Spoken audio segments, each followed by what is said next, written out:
ಇದು ಒಂದು ಮಂತ್ರದ ಹಾಗೆ. ನಾನು ಯಾವಾಗ ಎಲ್ಲರ ಜೊತೆ ಇರುವಾಗ ಇದನ್ನೇ ಹೇಳೋದು, go in go in go in, rest in your being, relax. ಇದು ಒಂದು ಮಂತ್ರ ಥರ ಹೇಳ್ತಾ ಇರ್ತೀವಿ. When you relax, rest, deep ಲೆವೆಲ್ನಲ್ಲಿ ರೆಸ್ಟ್ ತೊಗೊಂಡ್ರೆ ಒಳಗಡೆ it becomes a settled phenomena. ಒಳಗಡೆ ಒಂದು ರೀತಿ ಸ್ಟಿಲ್ನೆಸ್ ಬರುತ್ತೆ. ಇದನ್ನು ಮನುಷ್ಯ ಎಕ್ಸ್ಪೀರಿಯನ್ಸ್ ಮಾಡಲೇಬೇಕು. ಇದು ಯಾರೂ ಮಾಡೋಕ್ಕಾಗಲ್ಲ, ನಾವೇ ಮಾಡಬೇಕು. ನಮ್ಮ ಕೈಲೇ ಆಗೋದು, ನಮ್ಮ ಕೈಲಿ ಕೆಪಾಸಿಟಿ ಇದೆ ಮಾಡೋಕ್ಕೆ. Go in, rest in your being, relax. ಆ ರಿಲ್ಯಾಕ್ಸ್ ಮಾಡಿದಾಗ ಆಳವಾಗಿ ಆ ಸ್ಟಿಲ್ನೆಸ್ ತಾನೇ ಬರುತ್ತೆ. ಆ ಸ್ಟಿಲ್ನೆಸ್ ಬಂದಾಗ ಎದ್ಬಿಡಬೇಡಿ. ಒಳಗಿಂದ ಬ್ಲಿಸ್ ಅನ್ನೋದು ಸ್ಪ್ರಿಂಗ್ ಥರ ಆನಂದದ ಬುಗ್ಗೆ ಬರುತ್ತೆ. ಈ ಥರ ಯಾರಿಗೆ ಆನಂದ ಸಿಗುತ್ತೆ, he is a blessing to the earth. ಅವನು ನಿಜವಾಗ್ಲೂ ಬ್ಲೆಸ್ಸಿಂಗು ಅಂಥವರು. ಯಾಕೆ miserable person is a curse to the planet. ನಾವು ಮಿಸರಬಲ್ ಆಗಿರೋದು ಅಂದರೆ ಏನರ್ಥ? ನಮ್ಮಲ್ಲಿ ಯಾವಾಗಲೂ ಅತೃಪ್ತ ಭಾವನೆ, ಅತೃಪ್ತತೆ ಎಲ್ಲ ಇರುತ್ತೆ. ಮೆಟೀರಿಯಲ್ಗೂ ಅದಕ್ಕೂ ಸಂಬಂಧ ಇಲ್ಲ ಮಕ್ಕಳ, ಎಲ್ಲ ಇರುತ್ತೆ. ನೋಡಿದ್ದೀನಿ, ಬೇಕಾದಷ್ಟಿರುತ್ತೆ. ಹಣ, ಕಾಸು, ಎಲ್ಲ ಐಶ್ವರ್ಯ, ಪ್ರತಿಯೊಂದು ಇರುತ್ತೆ. ತೃಪ್ತಿನೇ ಇರಲ್ಲ. ಇದಕ್ಕೂ ಅದಕ್ಕೂ ಸಂಬಂಧ ಇಲ್ಲ. ಇದು ಒಂಥರ ನೇಚರ್, ಅವ್ರ ಸ್ವಭಾವನೆ ಅದಾಗೋಗಿರುತ್ತೆ. ಅತೃಪ್ತ. ಈ ಅತೃಪ್ತ ಅಂದ್ರೇನು? ಡಿಸೈರ್ ಮ್ಯಾಕ್ಸಿಮಮ್ ಎಕ್ಸ್ಟೆಂಟಲ್ಲಿ ಇದ್ದರೆ ಹಂಗಾಗೋದು. ಒಂಥರ ಅತಿ, ಅದು ಒಂದು ಮಿತಿ ಮೀರಿ ಹೋಗೋದು ಅಂತಾರಲ್ಲ ಹಾಗೆ. ಆ ಡಿಸೈರ್ ಏನು ಮಾಡುತ್ತೆ, ಅದು ತುಂಬ ನಿಮ್ಮನ್ನು ಗ್ರೀಡಿ ಮಾಡುತ್ತೆ. Always it jumps ahead of us. ನಮಗೆ ಸಾಕು ಅನ್ಸೋದೇ ಇಲ್ಲ, ಇನ್ನೂ ಬೇಕು, ಇನ್ನೂ ಬೇಕು, ನಮ್ಗೆ ಸಾಕು, ಇದಿಷ್ಟು ಸಿಕ್ಕಿದ್ರೆ ಸಾಕು ಅಂದ್ಕೊಳ್ಳೋಷ್ಟರಲ್ಲಿ ಇಲ್ಲ, ಅದು ಸಿಕ್ಕಿದ್ರೆ ಖುಷಿ. ಆ ಗ್ರೀಡು, ಈ ಕಡೆ ನೋಡಿ ಜಲಸಿ, ನನಗೆ ಅವ್ರ ಥರದ್ದು ಬೇಕು, ಹಾಗಿರಬೇಕು. ಆಮೇಲೆ ಇನ್ನು ಮುಂದೆ ಅಟ್ಯಾಚ್ಮೆಂಟ್, ಕೋಪ, ಎಲ್ಲವೂ ಈ ಆಸೆ, ಅತೃಪ್ತತೆಯಿಂದಲೇ ಬರೋದು. ಇದು ನಾನು ಯಾವಾಗಲೂ ಕಂಪೇರ್ ಮಾಡ್ತೀನಿ. ಇದು ಹೇಗೆ ಅಂದರೆ ಮಾಯೆ, ದಿಗಂತ ಅಂತ ಹೇಳ್ತಾರೆ. ದಿಗಂತ ಅಂದರೆ ಹೊರೈಸನ್. ನಾವು ನಮ್ಮ ದೃಷ್ಟಿ ಅಲ್ಲಿಗೆ ಮುಗಿದೋಯ್ತು, ಇಷ್ಟೇ ಇರೋದು, ಇನ್ನು ಆಕಾಶ ಭೂಮಿ ಸೇರ್ಕೊಂಡ್ಬಿಟ್ಟಿದೆ, ಅಲ್ಲಿವರೆಗೂ ನಂದು ಇಷ್ಟೆಲ್ಲ, ಇದೆಲ್ಲ ಆದಮೇಲೆ ಅಂತ ಎಲ್ಲರೂ ಹೇಳ್ತಾರೆ. ಏನಿಲ್ಲ ನನ್ನ ಜೀವನದಲ್ಲಿ, ನನ್ನ ಮಗಳ ಮದುವೆ ಆಗಿಬಿಟ್ರೆ ನಾನು ಬಂದುಬಿಡ್ತೀನಿ ಆಶ್ರಮಕ್ಕೆ, ನಾನು ಧ್ಯಾನ ಎಲ್ಲ ಮಾಡ್ತೀನಿ ರೆಗ್ಯುಲರ್ ಆಗಿ ಅಂತ. ಅಷ್ಟೇ ನನಗಿರೋದು, ಇನ್ನೇನೂ ಇಲ್ಲ. ಮಕ್ಕಳು ಸೆಟ್ಲಾಗ್ಬಿಡ್ಬೇಕು, ಅಷ್ಟೇ ಇರೋದು. ನಮ್ಮ ಮೊಮ್ಮಕ್ಕಳಾಗ್ಬಿಡ್ಬೇಕು, ಅಷ್ಟೇ ಇರೋದು. ಏನಿಲ್ಲ, ಎಲ್ಲ ಮಕ್ಕಳು ಸೆಟ್ಲಾಗ್ಬಿಟ್ರೆ ಸಾಕು, ನಾನು ಏನಿಲ್ಲ ಅಂತ ಕಾಣಿಸ್ತಾ ಇರುತ್ತೆ. ಆಮೇಲೆ ಅದಾದಮೇಲೆ ಇಲ್ಲ, ಇದೊಂದಾದ್ಮೇಲೆ ಹಾಗೆ ನಮ್ಮನ್ನು ಅದು ಕರ್ಕೊಂಡು ಹೋಗ್ತಾ ಇರುತ್ತೆ. ದಿಗಂತ ಅನ್ನೋದು ಇಲ್ಲ ಅಲ್ಲಿ, ಮಾಯೆ ಅದು. ಆಕಾಶ ಭೂಮಿ ಸೇರೋದೇ ಇಲ್ಲ, ಸೇರಿದಂಗೆ ಕಾಣುತ್ತೆ, ನಮ್ಮನ್ನು ಮುಂದೆ ಕರ್ಕೊಂಡು ಹೋಗ್ತಿರುತ್ತೆ. ಆ ಥರ ಆಸೆ. ಯಾವಾಗ ನಾವು ನಮ್ಮ ಆಸೆಗಳನ್ನು ನಾವು ಅಂಡರ್ಸ್ಟ್ಯಾಂಡ್ ಮಾಡ್ಕೊಳ್ತೀವೋ, ಡೀಪರ್ ಲೆವೆಲ್ನಲ್ಲಿ ರಿಯಲೈಸ್ ಮಾಡ್ಕೊಳ್ತೀವೋ, ಒಂದು ರೀತಿ ಯಾವುದಾದ್ರೂ ಒಂದು ಸಂದರ್ಭದಲ್ಲಿ ನಮ್ಗೆ ಅನುಭವಕ್ಕೆ ಬಂದುಬಿಟ್ರೆ, ಇದು ಮುಗಿಯೋದಲ್ಲ, ಇದು ನನ್ನ ಮನಸ್ಸಿನ ಸ್ವಭಾವ, ನನ್ನನ್ನು ಸುಮ್ಮನೆ ಕರ್ಕೊಂಡು ಹೋಗ್ತಾ ಇದೆ ಆ ರೀತಿ ಅಂತ ಗೊತ್ತಾದ ತಕ್ಷಣ ದಟ್ ಆಸೆ ಡಿಸಪಿಯರ್ಸ್. ಮಾಯ ಅದು. ಅದೇನೋ ಕಾಣುತ್ತೆ, ಇದೇ ಇದ್ದಂಗಿದೆ, ಆ ಹೊರೈಸನ್ ಥರ ಚಕ್ಕಂತ ಮಾಯ ಆಗೋದು. ಮಾಯ ಆದಮೇಲೆ ನೀವು ನೋಡ್ಕೊಳ್ಳಿ, ನೀವು ಡಿಸ್ಟರ್ಬ್ ಆಗೋಕ್ಕೆ ಸಾಧ್ಯವೇ ಇಲ್ಲ. ಎಲ್ಲ ಡಿಸ್ಟರ್ಬೆನ್ಸೂ ನಿಮ್ಮಲ್ಲಿ ಆಸೆಯಿಂದನೇ ಇದುವರೆಗೂ ಆಗಿದ್ದಿದ್ದು. ಇದ್ದಕ್ಕಿದ್ದಂಗೆ ಡಿಸ್ಟರ್ಬೆನ್ಸೇ ಇಲ್ಲ, ಆ ರೀತಿ ಆಗಿಬಿಡುತ್ತೆ. ಆಸೆ ಯಾವಾಗೆಲ್ಲೋ ಡಿಸ್ಟರ್ಬೆನ್ಸ್ ಇಲ್ಲ.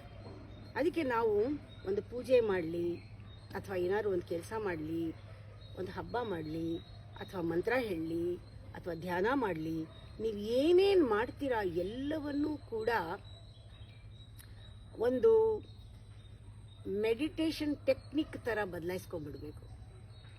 ಯಾಕೆ ಅಂದರೆ ಒಳಗೆ ಹೋಗೋಕ್ಕೆ ಅದು ಅನುಕೂಲ ಮಾಡಿಕೊಟ್ರೆ ನಮಗೆ ಎಲ್ಲವೂ ಮೆಡಿಟೇಷನ್ನೇ ಆಗುತ್ತೆ. Everything becomes meditation. ಅದಕ್ಕೆ ಇದನ್ನು ಕೂಡ ಇನ್ನರ್ ಸೈನ್ಸ್ ಅಂತ ಹೇಳ್ತಾರೆ. ಇನ್ನರ್ ಸೈನ್ಸ್ ಯಾವಾಗುತ್ತೆ? ನಾವು ಪ್ರತಿಯೊಂದನ್ನು ಟೆಕ್ನಿಕ್ ಮಾಡಿಕೊಂಡಾಗ ಅದು ಒಂದು ಇನ್ನರ್ ಸೈನ್ಸ್ ಆಗುತ್ತೆ. ಹೇಗೆ ಹೊರಗಡೆ ಸೈನ್ಸ್ ಜ್ಞಾನಿಗೂ ಏನು ವ್ಯತ್ಯಾಸ? ಇಬ್ಬರು ಏನು ವ್ಯತ್ಯಾಸ ಇಲ್ಲ. ಪ್ರಾರಂಭದಲ್ಲಿ ಇಬ್ಬರೂ ಕೂಡ ಅಬ್ಸರ್ವ್ ಮಾಡೋಕ್ಕೆ ಶುರು ಮಾಡೋದು, ವಾಚ್ ಮಾಡೋಕ್ಕೆ ಶುರು ಮಾಡೋದು, ನೋಡೋಕ್ಕೆ ಶುರು ಮಾಡೋದು, ವಾಚಿಂಗ್, ಅಬ್ಸರ್ವಿಂಗ್, ಇದರಿಂದನೇ ಪ್ರಾರಂಭ ಆಗೋದು. ಆದರೆ ಒಂದು ಪ್ರಾಸೆಸ್ಸು, ಇದು ಸೈಕಲಾಜಿಕಲ್ ಪ್ರಾಸೆಸ್. ಧ್ಯಾನ ಅನ್ನೋದು ಅದು inner science is process, A psychological process. ಆದರೆ ಇದು ಅಬ್ಜೆಕ್ಟಿವ್ ಇರೋದ್ರಿಂದ ಇದೊಂದು ಫೆನಾಮಿನಾ, ಅಬ್ಜೆಕ್ಟಿವ್ ಫೆನಾಮಿನಾ. ಒಳಗಡೆ ಹೋಗೋದ್ರಿಂದ ಇದು ಸಬ್ಜೆಕ್ಟಿವ್. ಇದನ್ನು ನಾವು ತಿಳ್ಕೋಬೇಕು. ಏನು ಅಷ್ಟೊಂದು ವ್ಯತ್ಯಾಸ ಇಲ್ಲ ನೋಡಿ. ಬೇಕಾದ್ರೆ ನಾವು ಒಳಗಡೆ ಹೋಗ್ತಾ ಹೋಗ್ತಾ ಹೋಗ್ತಾ ಹೋಗ್ತಾ ನಮ್ಮ ಆಸೆಗಳು, ನಮ್ಮ ಯೋಚನೆಗಳು, ನಮ್ಮ ಮೆಮೊರೀಸ್ ಏನಿದೆ, ಕಾಮ, ಕ್ರೋಧ, ನಮ್ಮಲ್ಲಿರೋ ಕೋಪ, ದ್ವೇಷ, ಅಸೂಯೆ ಎಲ್ಲನೂ ಯಾವ ರೀತಿ ಪ್ರೀ ಅಸಂಪ್ಷನ್ಸ್ ಇಲ್ಲದೆ, ಜಡ್ಜ್ಮೆಂಟ್ ಇಲ್ಲದೆ ನಾವು ನೋಡ್ತಾ ಇದ್ದರೆ ಎಲ್ಲವೂ ತಾನಾಗ್ತಾನೆ ಮಾಯ ಆಗುತ್ತೆ. ಇನ್ನೊಸೆಂಟಾಗಿ ವಾಚ್ ಮಾಡಬೇಕಷ್ಟೇ. ಸೈನ್ಸ್ ಮತ್ತು ರಿಲಿಜನ್ ಇಲ್ಲೊಂದು ಸ್ವಲ್ಪ ಡಿಫರ್ ಆಗುತ್ತೆ. ಯಾಕೆಂದರೆ ನಾವು ಡೀಪರ್ ಲೆವೆಲ್ನಲ್ಲಿ ವಾಚ್ ಮಾಡ್ತಾ ಇದ್ದರೆ, ಮೌನದಲ್ಲಿ ಆಳವಾಗಿ ವಾಚ್ ಮಾಡಿದ್ರೆ facts become reality. Watcher becomes the watching becomes the watcher. ಇಲ್ಲಿ ಏನಾಗುತ್ತೆ, ಎಲ್ಲನೂ ನಮ್ಮ ಪರಿವರ್ತನೆ ಆಗತ್ತೆ, ಗುಣಗಳ ಪರಿವರ್ತನೆ ಆಗತ್ತೆ. ನಮ್ಮ ಮನಸ್ಸಿನ ಆಳಕ್ಕೆ ನಾವು ಹೋಗ್ತೀವಿ. ಎಲ್ಲ ಮನಸ್ಸು, ಯೋಚನೆಗಳೆಲ್ಲ ಸ್ತಬ್ಧವಾಗುತ್ತೆ, ಸೀಸ್ ಆಗುತ್ತೆ mind. In that no mind state you become very strong from inside. ಆದರೆ ಸೈನ್ಸ್ನಲ್ಲಿ ಸ್ವಲ್ಪ ವ್ಯತ್ಯಾಸ. ನಾವು ಮೈಂಡನ್ನು ಜಾಸ್ತಿ ಯೂಸ್ ಮಾಡ್ತೀವಿ, ಅದು ಹೊರಗಡೆ, ಅದು ಮೈಂಡ್ ಸ್ಟ್ರಾಂಗ್ ಆಗ್ತಾ ಹೋಗುತ್ತೆ. ಹಾಗೆ ನಮ್ಮನ್ನು ಓವರ್ ಪವರ್ ಮಾಡಿಬಿಡುತ್ತೆ, ನಾವು ವೀಕ್ ಆಗಿಬಿಡ್ತೀವಿ. ಆದರೆ ನಿಜವಾಗ್ಲೂ ಎಲ್ಲ ಸೈಂಟಿಸ್ಟು ಹಾಗಿರಲ್ಲ. ಸೈಂಟಿಸ್ಟ್ನಲ್ಲೂ ಕೂಡ ಧ್ಯಾನಿಗಳಿದ್ದಾರೆ, ಯೋಗಿಗಳಿದ್ದಾರೆ, ಅವರು ರಿಯಲ್ ಸೈಂಟಿಸ್ಟ್. ಎಲ್ಲರನ್ನೂ ಸೈಂಟಿಸ್ಟ್ ಅಂತ ಕರೆಯೋಕ್ಕಾಗಲ್ಲ. ಪ್ಲೇಫುಲ್ ಆಗಿರೋ ಸೈಂಟಿಸ್ಟ್ ಇದ್ದಾರೆ, ಅವರೇ ವಂಡರ್ಫುಲ್ ಥಿಂಗ್ಸ್ ಮಾಡೋಕ್ಕೆ ಸಾಧ್ಯ. ಪ್ಲೇಫುಲ್ಲಾಗಿ ಅವರು ಆನಂದವಾಗಿ ಕೆಲಸ ಮಾಡೋ ಸೈಂಟಿಸ್ಟ್ಗಳು, they are the most creative people on earth. Scientist ಅಂತ ಒಂದು ವರ್ಡ್ ಹಾಕೊಂಡ್ಬಿಟ್ರೆ, ಅವರು ಸೀರಿಯಸ್ ಆಗಿಬಿಟ್ರೆ ಆಗ ಅವ್ರಿಗೆ ಯುಟಿಲಿಟಿ ಇಂಪಾರ್ಟೆಂಟ್ ಆಗಿ ಹೋಗುತ್ತೆ. ಆವಾಗ ಅವರು they bring past to the present, ಅಂದರೆ ಪಾಸ್ಟ್ ಓರಿಯೆಂಟೆಡ್ ಅವ್ರದ್ದೆಲ್ಲ. ಅವಾಗ ಏನಾಗುತ್ತೆ, ಮಾಡುವಾಗ ಇಂಪ್ರೂವ್ಮೆಂಟ್ ಕಾಣುತ್ತೆ ಹೊರತು ಹೊಸದೇನೂ ಮಾಡೋಕ್ಕಾಗಲ್ಲ. ಯಾಕೆಂದರೆ ಅವ್ರಿಗೆ ಗೊತ್ತು ಇಟ್ ವರ್ಕ್ಸ್ ಅಂತ. ಇದು ಪಾಸ್ಟ್ ಓರಿಯೆಂಟೆಡ್ ಆದರೆ ಇದು ಅವರಲ್ಲಿ ಇನ್ನೋವೇಟಿವ್ ಆಗಿ ಹೊಸದಾಗಿ ಏನೂ ಬರಲ್ಲ. ಆದರೆ ಪ್ಲೇಫುಲ್ ಆಗಿದ್ದರೆ ಹೊಸ ಕಾಂಬಿನೇಷನ್ಸು ಅವರಿಗೆ ಗೊತ್ತಾಗುತ್ತೆ. ಸೈಂಟಿಸ್ಟ್ಗಳು ಪ್ಲೇಫುಲ್ ಆಗಿದ್ದರೆ ಅದಕ್ಕೆ ಹೇಳ್ತಾರೆ, ಈ innovation is a dimension of playfulness ಅಂತ. ಆದರೆ ಅನ್ಯುಟಿಲಿಟೇರಿಯನ್ ಅಂತ ಹೇಳ್ತೀನಿ, ಅಂಥವರೇ ಡಿಸ್ಕವರರ್ಸ್. ಅನ್ಯುಟಿಲಿಟೇರಿಯನ್ ಯಾರಿರ್ತಾರೆ, ಅವ್ರು ಯಾವುದೇ ಫೀಲ್ಡಲ್ಲಿರಲಿ, ಅವರೇ ಎಕ್ಸ್ಪ್ಲೋರರ್ಸ್. ಆದರೆ ಬಿಸ್ನೆಸ್ ಮೈಂಡ್ ಇದ್ದರೆ ಒಂಥರ ಒಂದು ಬಹಳ ಸೈಂಟಿಫಿಕ್ ಮೈಂಡ್ ಅಂತಾರೆ. ಅವರೇನು ವಿಜ್ಞಾನಿಗಳಲ್ಲ, ಸೈಂಟಿಫಿಕ್ ಆಗಿ ಯೋಚನೆ ಮಾಡೋರು, ಪೊಲಿಟಿಕಲ್ ಆಗಿ ಯೋಚನೆ ಮಾಡೋರು. ಆ ಥರ ಆ್ಯಟಿಟ್ಯೂಡ್ ಇದ್ದಾಗ ಬಿಸ್ನೆಸ್ ಮ್ಯಾನು, ಅವನು ಚಂದ್ರಲೋಕಕ್ಕೆ ಹೋಗೋಕ್ಕೆ ಎಂಜಾಯ್ ಮಾಡಲ್ಲ. ಅಲ್ಲೇನೋ ಬಿಸ್ನೆಸ್ ಕೂತಿರಿದ್ರೆ ಹೋಗ್ತೀನಿ, ಇಲ್ಲ ಅಂತಾನೆ, ವೇಸ್ಟ್ ಅಂತಾನೆ. ಇವನಿಗೆ ಚಂದ್ರಲೋಕಕ್ಕೆ ಹೋಗೋದೇ ಒಂದು ಥ್ರಿಲ್ಲು. 4 ಸತಿ ನಾವು ಹಿಮಾಲಯಕ್ಕೆ ಹೋದ್ರೂ ಇನ್ನೊಂದು ಸತಿ ಹೋಗೋದ್ರಲ್ಲಿ ಏನೋ ಥ್ರಿಲ್ ಇದೆ. We bring that present to the we bring that our future to the present. ಆದರೆ ಕೆಲವರು ಹಿಮಾಲಯ, ನಾನು ನೋಡಿದ್ದೀನಿ, ಏನಿದೆ ಅಲ್ಲಿ, ಬರೀ ಒಂದು ಮೌಂಟನ್ನು, ಅಲ್ಲಿ ಹಿಮ ಇರುತ್ತೆ, ನೋಡೋದು, ಯಾಕೆ ಹೋಗಬೇಕು ಅಂತಾರೆ. ಇದು ಎಲ್ಲ ಯುಟಿಲಿಟಿ ಎಲ್ಲನೂ ಆ ಥರ ಕ್ಯಾಲ್ಕುಲೇಟ್ ಮಾಡಿದಾಗ ಪ್ಲೇಫುಲ್ನೆಸ್ ಬರೋದಿಲ್ಲ. ನೋಡಿ, ಇವಾಗ ಭೂಮಿ ಮೇಲೆ ಮನುಷ್ಯ ಇದ್ದು ಬದುಕಿ ಪ್ರಕೃತಿಯನ್ನು ಸಂಪೂರ್ಣವಾಗಿ ನಾಶ ಮಾಡಿದ್ದಾರೆ. ಡಿಸಾಸ್ಟರ್ ಅಂತಾರೆ. ಕಂಪ್ಲೀಟ್ಲಿ ಎಲ್ಲನೂ ಕೂಡ ಡಿಸ್ಟ್ರಾಕ್ಟ್ ಮಾಡಿದ್ದಾನೆ, ಡ್ಯಾಮೇಜ್ ಮಾಡಿದ್ದಾನೆ ಎಲ್ಲನೂ. ಎಷ್ಟು ಡ್ಯಾಮೇಜ್ ಆಗಿದೆ ಅಂತಂದರೆ, ಪ್ರಕೃತಿಗೆ ಅಥವಾ ಭೂತಾಯಿಗೆ ಅಷ್ಟು ಜೀವಂತವಾಗಿರೋದಕ್ಕೆ ಕೋಪ ಬರದೇ ಇರುತ್ತಾ? ಕೋಪ ಬಂದಿದೆ. ಯಾಕೆ? ಇಕಾಲಜಿ ಕಂಪ್ಲೀಟಾಗಿ ಹಾಳಾಗಿದೆ. ಇಕಾಲಜಿ ಹಾಳಾಗಿದೆ, ಭೂತಾಯಿಗೆ, ಪ್ರಕೃತಿ ದೇವಿಗೆ ಕೋಪ ಬಂದಿದೆ. ಆ ಕೋಪ ಎಲ್ಲಿವರೆಗೂ ಬಂದಿದೆ? ಬಹಳ ಕೋಪ ಒಂಥರ ರೋಷದಲ್ಲಿದೆ. ಅದಕ್ಕೆ ಹೇಳ್ತಾರೆ ರಿವೆಂಜ್ ಅಂತ. ರಿವೆಂಜ್ಫುಲ್ ಆಗಿದೆ ಕೋಪ. ಈಗ ನಮಗೆ ನಾಳೆ ಅನ್ನ ನೀರು ಕೊಡದೇ ಇರಬಹುದು ಅವಳು ಕೋಪ ಮಾಡಿಕೊಂಡು. ಪನಿಷ್ಮೆಂಟ್ ಥರ ಇವಾಗ ನೋಡ್ತಾ ಇದ್ದೀವಲ್ಲ ಯಾವ ಥರ ಆಗ್ತಾ ಇದೆ. ಇದು ನಮಗೆ ಶಾಪನೋ ಅಥವಾ ಪನಿಷ್ಮೆಂಟೋ ಗೊತ್ತಿಲ್ಲ. ನಾವು ಆ ರೀತಿ ನಡ್ಕೊಂಡಿದ್ದೀವಿ. ಮಾನವೀಯತೆಯನ್ನು ಬಿಟ್ಟು ನಡ್ಕೊಂಡಿದ್ರಿಂದ ನಾಳೆ ಅನ್ನ ನೀರು ಇಲ್ಲದೆ ಇರೋ ಹಾಗೆ ಮಾಡಬಹುದು. ಸರ್ವೈವಲ್ಲೇ ಕಷ್ಟ ಆಗಬಹುದು. ಆದರೆ ನಮಗೆ ಒಂಚೂರು ಇದು ರಿಯಲೈಸ್ ಆದಾಗ, ಹೌದು ನನ್ನಿಂದ ಏನು ಆಗಬೇಕು, ಒಂದು ರಿಗ್ರೆಟ್ಸ್ ನಮಗೆ ಬಂದಾಗ, ನಮಗೆ ಹೌದು ಹೀಗೆ ನಮ್ಮಿಂದ ಏನೋ ಆಗ್ತಾ ಇದೆ, ನಾವೇನೋ ಸರಿ ಮಾಡಬೇಕು ಅಂದಾಗ, ಹೋಗ್ಲಿ ಒಂದನ್ನ ಎಲ್ಲರೂ ಗಿಡ ಕಿತ್ತಾಕ್ತಿದ್ದಾರೆ ಅಂತ ಕಂಪ್ಲೇಂಟ್ ಮಾಡ್ತೀವಿ. ನೀವು 4 ಗಿಡ ಹಾಕಿದ್ದೀರಾ? ನಾನು ಪ್ರಶ್ನೆ ಅದೇ ಕೇಳ್ಕೊಂಡೆ. ನಾವು ಕಂಪ್ಲೇಂಟ್ ಮಾಡ್ತೀವಿ, ಎಲ್ಲಾನು ಬೋಳಿಸ್ಬಿಟ್ರು, ಕಾಡೆಲ್ಲ ಹೊರಟೋಯ್ತು, ಬಿಲ್ಡಿಂಗ್ ಕಟ್ಬಿಟ್ರು ಅಂತ. ಸರಿ, ಕಂಪ್ಲೇಂಟ್ ಮಾಡೋದು ಸರಿ, ಆದರೆ ನಾನೇನು ಮಾಡಿದ್ದೀನಿ? ಕಂಪ್ಲೇಂಟ್ ಮಾಡಿದ್ದಕ್ಕೆ ಸರಿಯಾಗಿ 100 ಗಿಡ ಹಾಕಿದ್ದೀನಾ?